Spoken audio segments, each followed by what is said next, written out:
चाहे शासक द्वारा अपने गुरु का नाम लीजिए। तो यही 3 सूत्र का पालन हमें भैया दीदी बता के गए हैं। इसी 3 सूत्रों को लेकर के हम आगे की ओर चल रहे हैं, सत्य की ओर बढ़ रहे हैं। परमात्मा शिव गुरु जो भी हमसे अनजाने में जो भी पाप हुआ है, जो भी गलती है, तुम्हारी शरण में आकर वो सब माफ कर दीजिए मेरे गुरु। आइंदा से ऐसा कोई गलती कभी नहीं होगी।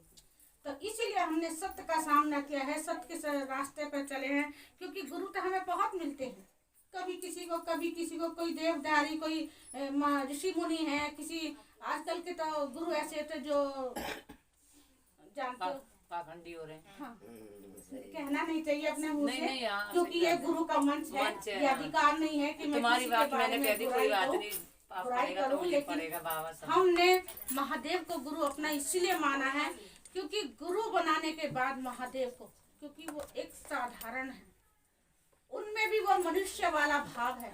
वो कहते हैं जो इंसान मैंने बनाया है वो इंसान मुझे जीते जी याद करता है या नहीं, और कोई करे या ना करे, लेकिन मरने के बाद भी वो चिता पे बैठकर उस इंसान का इंतजार करते हैं, उस मुर्दे का इंतजार करते हैं। जैसे बच्चे को बाप बेटे के बारे में, माँ बाप बेटी जो भी रिश्ता उनका हमसे बना है, उस रिश्ते को वो याद करके रोते हैं।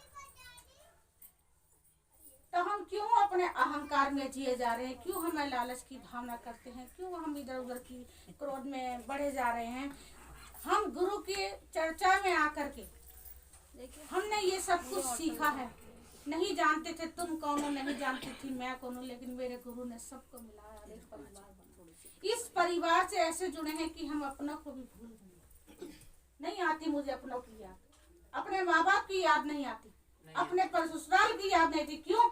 मेरे गुरु की जो चर्चा है 2 घंटे की, इस गुरु चर्चा में आकर के बस अपने आप को अपने गुरु के समर्पित कर देना, ये सबसे बड़ा त्याग है, सबसे बड़ी साधना है, सबसे बड़ी तपस्या है।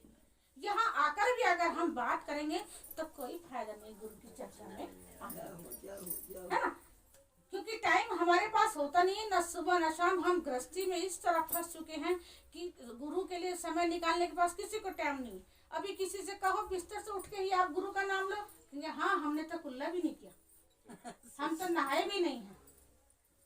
वो नहीं जानते। देखो हम जो कर्म कांड करते हैं हम पाप कर देते हैं। इस वाणी से, इस मुख से हम जो कुछ उल्टा सीधा बोलते हैं वो पाप हो गया। इस मन से जो कुछ हम बुरा सोच लेते हैं वो पाप हो गया। शरीर में हम चाहे कुछ भी खाएं, कुछ भी पे, ये पाप नहीं है।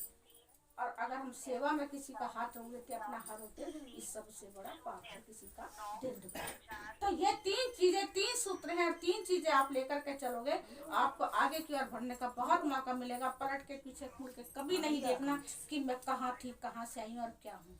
बस इतना याद रखना कि मैं शिव शिष्या हूँ, गुरु के चरणों में रहती हूँ, ये मेरा परिचय है। इससे आगे हमें बढ़ना चाहिए। चलिए, क्या नाम है गुरु?